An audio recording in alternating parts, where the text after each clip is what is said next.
मित्रांनो, माझ्यासोबत या टोमॅटो प्लॉटचे मालक संजय शिवाजी म्हस्के भोपळा येथील टोमॅटो उत्पादक शेतकरी आहेत. संजू भाऊंचा 1.5 एकरचा हा टोमॅटोचा प्लॉट आहे.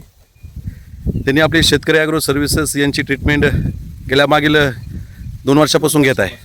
गेल्या वर्षी पण आपण 30 गुंठ्यामध्ये किती कॅरेट माल काढले? 1,500 कॅरेट, जवळजवळ 1450-1500 कॅरेट माल काढला. किती लाखाचा टोमॅटो झाला गेल्या वर्षी? रेट पण चांगले मिळाले होते. 9 लाख रुपये. येस, संजू भाऊंचा ह्या वर्षी पण टोमॅटोचा प्लॉट आहे. शेतकरी मित्रांनो, आता टोमॅटो लागवड करून जवळजवळ 52 दिवस झालेले आहेत. 52 दिवसामध्ये संजू भाऊंनी 2 खताच्या आळवण्या या मॅक्टो DF केलेल्या आहेत. हे मॅक्टो DF अतिशय उत्कृष्ट असं टोमॅटोसाठी एक परिपूर्ण असं सूक्ष्म खत आहे. त्याचा बेस कॉपर आहे. शेतकरी मित्रांनो, पावसाळ्यामध्ये ज्यावेळेस आपण टोमॅटो पीक घेतो त्यावेळेस पीक रोगाला बळी पडतं. जेवढी बुरशीजन्य रोग किंवा जीवाणूजन्य जे रोगाचा प्रादुर्भाव येतो ही ताम्रयुक्त म्हणजे कॉपरयुक्त बुरशी असते. ज्यावेळेस आपण हे मॅक्टो DF ड्रिंचिंग मार्फत असेल, पानांद्वारे कोरस SP किंवा रिमोला असेल म्हणजे मॉलिब्डेनम आणि बोरॉनची लेवल पानांद्वारे वाढवणे आणि मॅक्टो DF मार्फत खालून कॉपरची लेवल वाढवणे, याच्यामुळे पानांमध्ये कॉपरचं प्रमाण जास्त झाल्यानंतर नत्राचं टोटल पचन व्यवस्थित होतं मॉलिब्डेनम आणि कॉपरमुळे. यामुळे नत्राचं पचन झाल्यामुळे पानामध्ये पूर्णपणे असे क्लोरोफिल चांगल्यापैकी बनले जातात. पानात लसलशीतपणा राहत नाहीत. आपण जर बघितलं तर ह्या मॅक्टो DFच्या वापरामुळं खालच्या जुन्या पानापासून तर शेंड्यापर्यंतची पानं सगळे हिरवे आहेत. तर सगळ्यात महत्त्वाचं, मॅक्टो DF टोमॅटो पिकाला वापरल्यामुळे जे फळांवरती बॅक्टेरियल करपा असेल, त्याला आपण जीवाणूजन्य जे स्पॉट म्हणतो, काळे स्पॉट, ते आपल्याला कुठंच दिसणार नाही. साहेब, आहेत का? आता एवढा पाऊस होऊन सुद्धा आपल्या कुठंच फळावरती नाहीत. सगळ्यात महत्त्वाचं, पानांवरती लवकर येणारा करपा असेल, उशिरा येणारा करपा असेल, अँथ्रोनॉकॉसचे स्पॉट असतील, हे आपल्याला कुठं दिसणार नाहीत. हेच ह्या खाद्याचं महत्त्व आहे. आपण काय करतो की जमिनीमधून कॉपर बेसमधले सूक्ष्म खत जास्त देत नाहीत आणि उपचारात्मक वरून बुरशीनाशकाचे स्प्रे घेतो. तर संजू भाऊ, आपण मॅक्टो DFच्या 2 आळवण्या केलेल्या आहेत, पुन्हा एकदा नंतरनं दिलेल्या आहेत. काय बदल वाटला तुम्हाला सांगा आपल्या प्लॉटमध्ये? आपण इतर शेतकऱ्यांच्या, आपल्या गावात दुसरा टोमॅटोचा प्लॉट आहे, त्यांच्यातून आपल्यामध्ये जमीन आसमान फार फरक आहे, फार. तर काय आपल्या प्लॉटमध्ये काय काय बदल दिसतो आपल्या प्लॉट मध्ये?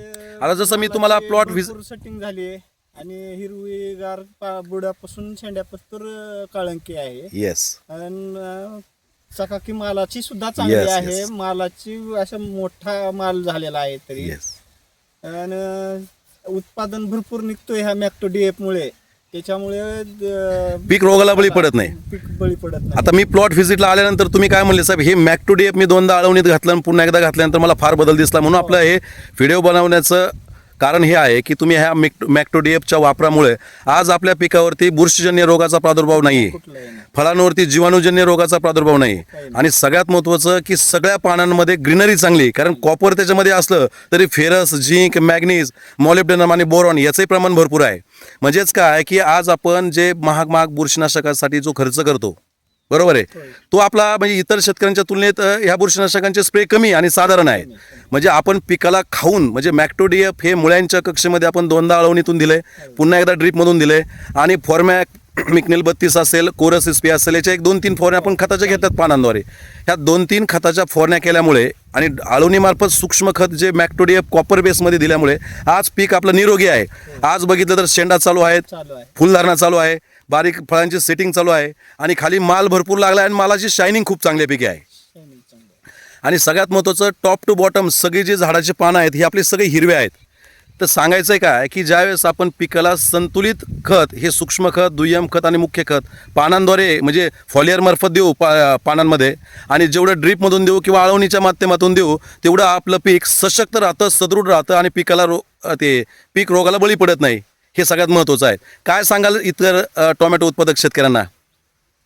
आता माझे भरपूर टोमॅटो उत्पादक शेतकरी आहे की जे मॅक्टो DFचा वापर करतात संजू भाऊ, पण अनेक शेतकऱ्यांना अजून मॅक्टो DF हे माहीत नाहीत. त्याच्यामुळे तुम्ही त्या शेतकऱ्यांना काय सांगाल की मॅक्टो DF वापरल्यानंतर काय बदल दिसतो? मॅक्टो DF मुळे झाडाला चांगलीच ग्रीनरी येते आणि फळाची सेटिंग पण चांगली होते, पीक निरोगी राहतं आणि एकदम वाढ भरपूर होते त्या झाडाची सुद्धा. त्याच्यासाठी हे मॅक्टो DF ही चांगलाच येस. शेतकरी मित्रांनो, आपण जर बघितलं तर फळाची ही जी शायनिंग आहे, चकाकी अतिशय चांगली आहे, फळावरती कोणता स्पॉट नाही. हे आमचे शिवाजीराव आहेत, प्लॉटचे हे खरं मालक आहेत, त्यांचंही खूप लक्ष असतंय.